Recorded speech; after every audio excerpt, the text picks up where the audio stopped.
Hello, hello, hello. Happy Tuesday, my kickball friends. How are you doing? I'm Nate Rebello. I'm here with my friend Victor. How you doing, Victor?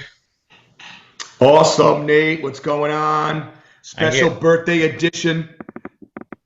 Special who's birthday edition for Luigi. happy Turn the big birthday, Luigi. five on the. Everyone say happy birthday to Luigi. Come on, happy birthday. Happy birthday, buddy. Our favorite Mancini.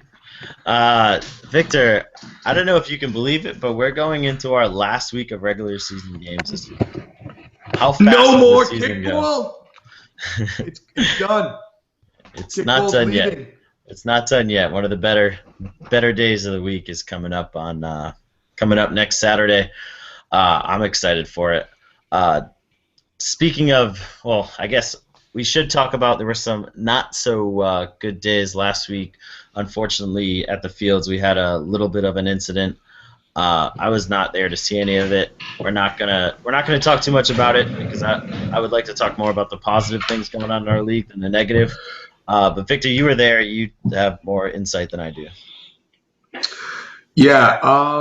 Unfortunately, sometimes things happen, and there was a game. My team was involved, and some hotter heads prevailed for a little while, and I think that I don't want to get into what happened and who did what, but I want to talk more about how Waka handled it and kind of how what I mean. These are the things that we need to be aware of. It's not going to be tolerated. There have been suspensions. There have been people put on probation, and there has been verbal warnings. In an effort to maintain the privacy of the people that are in those situations, we're not going to be giving any names, but I think it's important now that we're moving into the playoffs that we all remember that it's a kickball game. As competitive as we all are, it's never good to let it get aggressive. And sometimes, we may think a comment or a hoot or a holla is goes without any second thought, but sometimes that just leads up to something bigger. Now, I'm not saying that's what happened, but what I'm saying is with the playoffs coming around the corner, it's always a higher level of competition. Everyone's wants to win. Everyone knows it's win or go home. I think that what we should take from this is to always make sure that cooler heads prevail and that there are no incidences like what happened this past Friday night. Yeah, I absolutely agree. I know Waka takes it very seriously.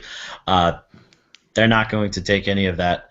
So let's just play for kickball and have fun. And I would rather focus on all the positives that our league can bring. So let's start with our results from last week. Just got to get mine. All right.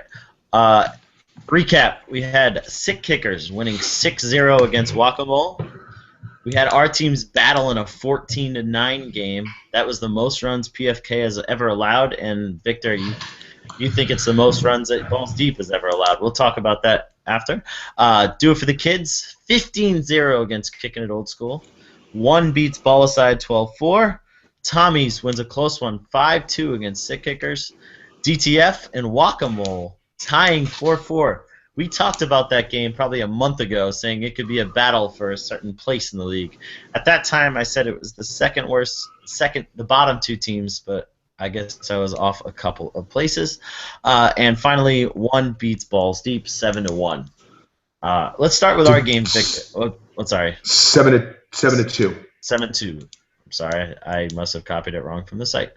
Uh, let's talk about our game. 14-9. If you had told me there would be 23 runs, look at that math, 23 runs scored in our game, I would have told you you were watching two other teams play. I am shocked that that happened. Blown away. I think that if you take all the times we've played previously, Balls Deep and PFK, and added up the scores, you might be around 14-9. I mean, we've had 2-3 games, we've had 6-5 games, but it's always lower scoring and more defensive involved in that. I really think that that is a true testament to the change of the weather. And Hmm. you and I were talking about this before. I mean, it's harder to play this game when it's cold and when it's damp. And now, I think from what we're saying, it helps the kickers. I think that's what you got to look at more than anything else. It's harder for the first baseman to make a catch. It's harder for the outfield to track that ball. It's tough to get. It's just tough to be ready. You just freeze. You get in that cold state. You don't want to move. You end up just not being able to catch the ball just bounces off you a little more. Do you see it that way? Yeah, I mean, it's like you see situations where people that normally would never drop a ball, dropping balls. I mean, I know you said that you had a situation like that on your team. I know we had them in ours.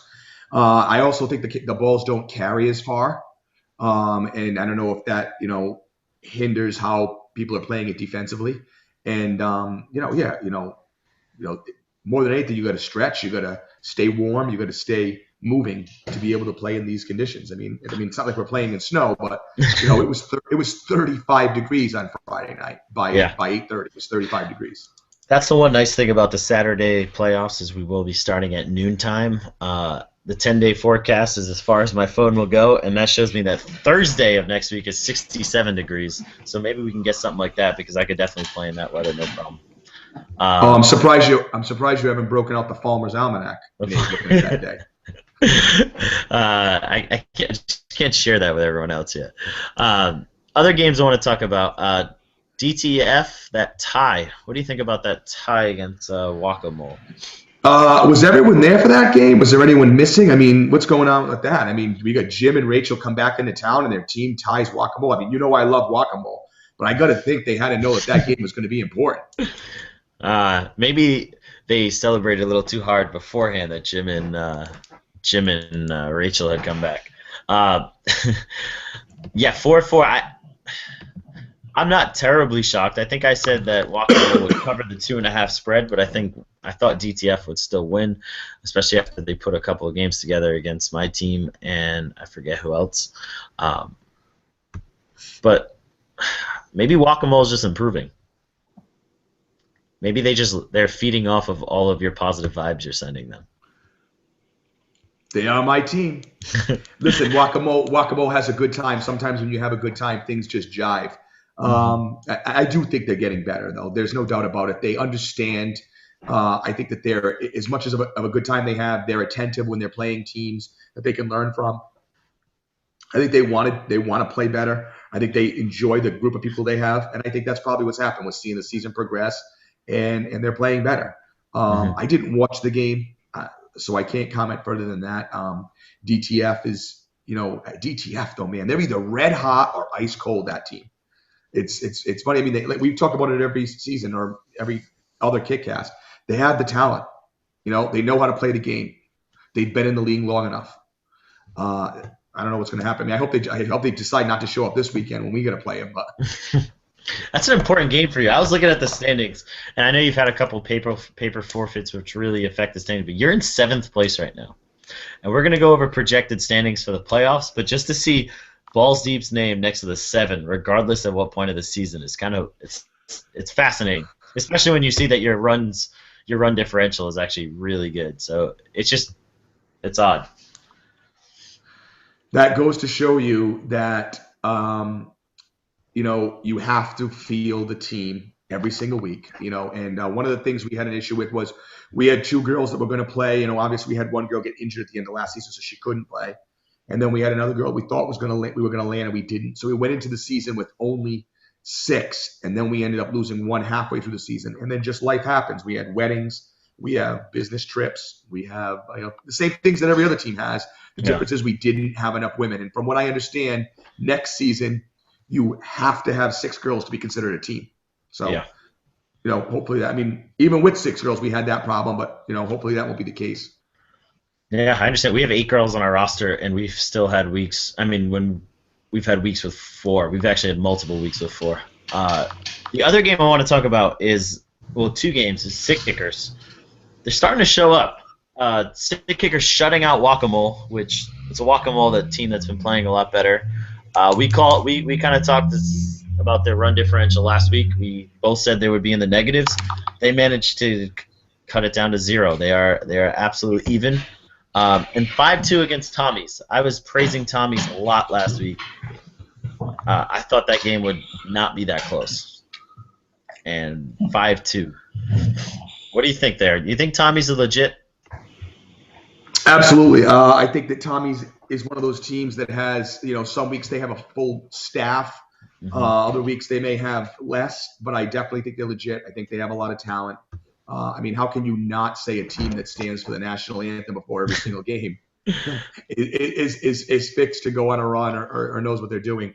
I want to mention the Sick Kickers team that's coming around. I'll tell you, and we've seen this for a while. This isn't something that's new, but I can't explain to you how much excitement I have when I ref one of their games and I see Eric barking out orders on the sidelines, like just in the middle of it, calling out lineups, protesting calls, right in there on his team, getting them pumped up. He's a true captain of that team. He's absolutely stepped up in Al's absence, and he's got so much fire and passion. I love seeing it because I feel like it's what his team needs, and it's what he enjoys. So I know he wasn't there last week.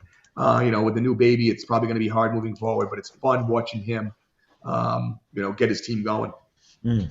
But back to Tommy's. Roster-wise, when they have a full team, they are one of the top, I think, 2 teams in the league. They just have their core positions. They just have such solid players. They play to their competition. When they're playing against really good teams, they play really well. When they're playing against the lower teams, they get into, which is totally okay, their fun mode. They're singing the national anthem a little louder, and they're drinking a little more, and they're just not taking it as serious. I think you see that in the results. All right, let's move on. You had some questions submitted to you, if I'm not mistaken, Victor, right? Yes, we had some questions submitted. One of the more important questions, I thought, was a question about the rules. So I figured I'll throw this one off to you, Nate. Andrew submitted a question to Luigi, who then handed the question off to me. That, excuse me, a player kicks the ball, and on their way up the first base line, the ball hits them. Obviously, they're out. We know that to be true, whether it touches them when they're in fair territory or in foul territory. If you get touched by a ball that comes off your foot or someone else's foot or someone else's hand, you're out. But his question was, how far are the base runners allowed to advance? Because that is a live ball. Mm-hmm. So in his particular game, the runner was called out, but it was ruled that the ball was live and the runners just kept running. So he said, in defense to him, this is a great proposition. Why not? What stops the runner from just drilling the ball out to left field? Yeah, so you can't hand it off to you. You can't do that. Absolutely not. You can't intentionally just, hey, my runners need to advance, so I'm just going to boot the ball into the next field. It's all up to the refs to decide whether it was intentional or not. But if it just hits off a runner and goes flying, that runner will be out, and the runners can just keep on advancing. It's not an overthrow. Because it wasn't on the throw because they were trying to peg someone. But yeah, you just keep on going. So you got to make sure you're backing that up and preparing for it. But if the ref thinks that the base runner kicks it or hits it out of the way on purpose, then he can stop the runners wherever he thinks they would have ended up, and probably sends them back. I know if a runner was on second and then a person hits it away, I would keep that runner on second. I think that sounds like the right ruling. I mean, it's going to be up to the head ref, and like you mentioned, what's going to be the factor there is intent. If they were trying, almost like the A-Rod slapped the glove against the Red Sox, if they were trying to hit the ball in a manner to allow runners to advance, then they would be returned and the kicker would be out. But if it was just an incidental, the ball touches them and then the ball rolls, runners have the green light. They can go as far as they want. Yeah. Thank you. It's a good question. That is a good question. Good question, Andrew. Going into the playoffs, it's a good one. A question I have for you, Victor.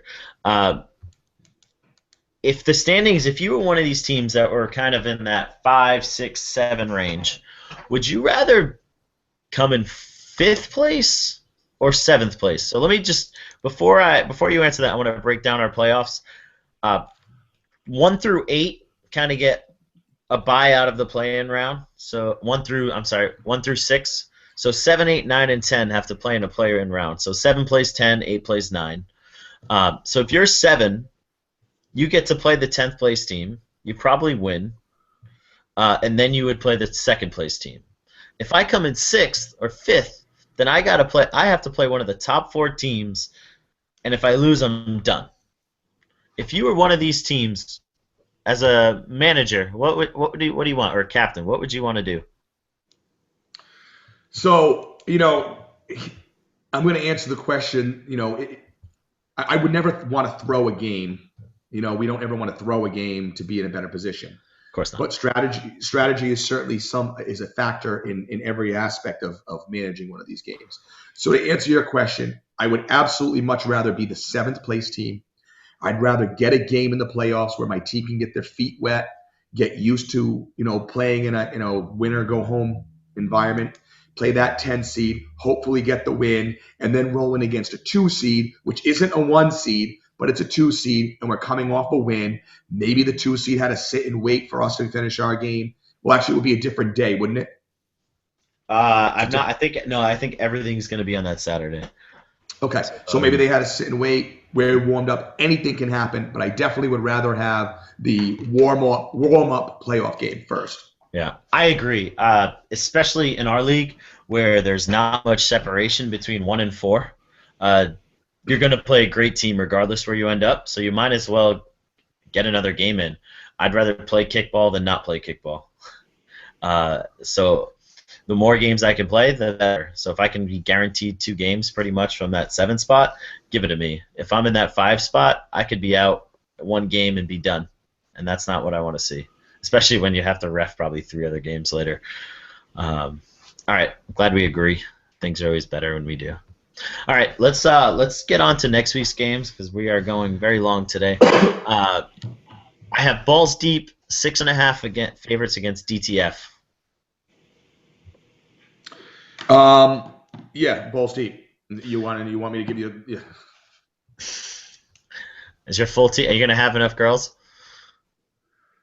We will have a full team. There will be no paper forfeit. There will be no normal forfeit. We will have a full staff for both games. All right, balls deep.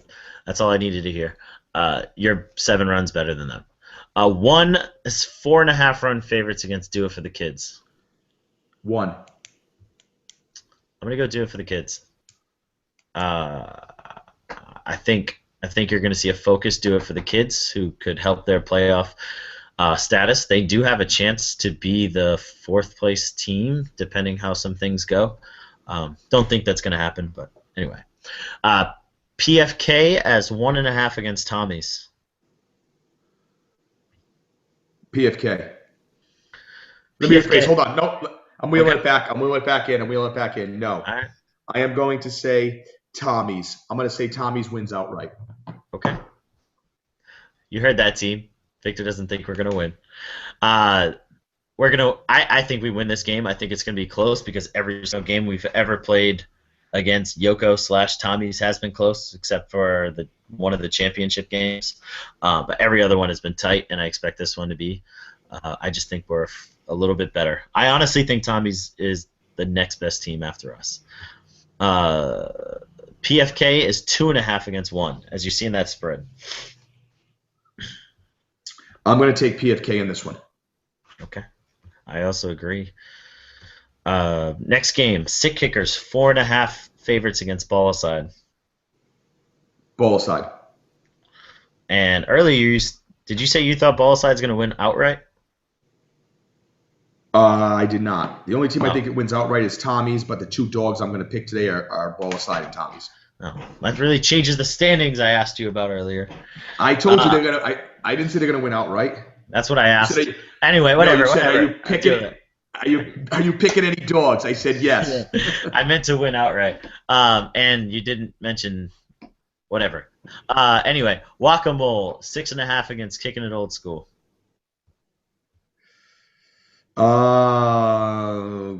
Whack-A-Mole. Make me proud. Okay, next one we have where did my scores go? Sorry. I was breaking down the standings, the new ones you told me. And then we have Balls Deep 12.5 against Kicking It. Balls Deep. Balls Deep, I agree, unless you guys are extremely nice. And I think Whack-A-Mole covers as well. I didn't say that. Based on the games we just picked, let me tell you what the final standings are going to look like. In mine, I have PFK 1, Tommy's, Balls Deep, Sick Kickers, Do It for the Kids, DTF, Whack-A-Mole, Ball Aside, Kicking It Old School, in that order, 1 through 10. I believe in my 5 seconds of correcting Victor's change in that one game, he will have the same, except one would be first place, Tommy's would be second, PFK would be third, and then everything else would be the same. So that one game, if Tommy's wins, can really change the playoffs. So, will Victor be right or me? All right, couple questions, and we can close them out. Last week, we said closest game of the week. I said Balls Deep won. I was not correct. Neither were you, because you said Balls Deep PFK. It was the tie game. Who scored the most runs this week? I believe it was one. I think we were both right, but Do It For The Kids was close. And sick kickers, we talked about that one earlier. Props. What is the closest game this week, Victor? Tommy's PFK.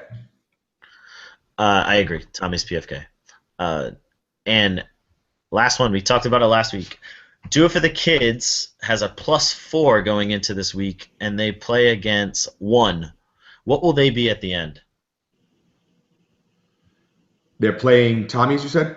No, they're playing Do It For The Kids is playing 1.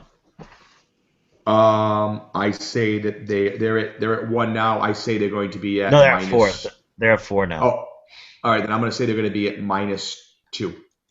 I say they're going to be even. They're going to be at 0. All right. We got through that last part pretty quickly. That's all I have for the people today, Victor. That's all you got? That's all I have. You Nate, I have thought something else. you told me you were going to tell them about that new kickball pillow you had, the pillowcase made out of kickball that you have. Come I think on. everyone already knows about that. What about your Halloween costume? This is what I want to know. What are you going to be for Halloween, Nate? I'm going to be Robin. I had a friend being Batman, and I'm okay being number 2 for this Halloween. How about you? Who's Batman? My friend Mike, also a kickballer. Hi, Mike. He's not watching. What are you going to be? Mario? I haven't picked a costume yet. I mean, I do have Luigi already. Maybe I will be Mario. Do you have anything for him? He doesn't like wearing costumes. He's a bit of a nudist. Yeah. He prefers being in the fur. Yeah. Well, I think everyone has logged off by now, has closed off the window and stopped watching us. So we should stop talking. Not Victor, true. They love this. Give the people what they want. Make America great again. All right. I'm gonna head off. Victor, you can stay on and talk to them if you'd like. Goodbye. I have one question. Oh, you didn't give your lock of the week. Lock of the week I didn't give, and I need to know the answer to this. Last week when I was at the field, I saw, I don't know if it was a pickup truck or a car that had Bernie Sanders stickers all over it. I need to know who drives that vehicle. For my own personal reason, I want to know whose that is. Listen, my lock of the week before we say goodbye to all the good people is Balls Deep versus Kicking It Old School to cover 12.5. Okay, you heard it there. Victor's going to be motivating his team big time. Kicking It Old School, you don't deserve that. Good night. Bye. Bye.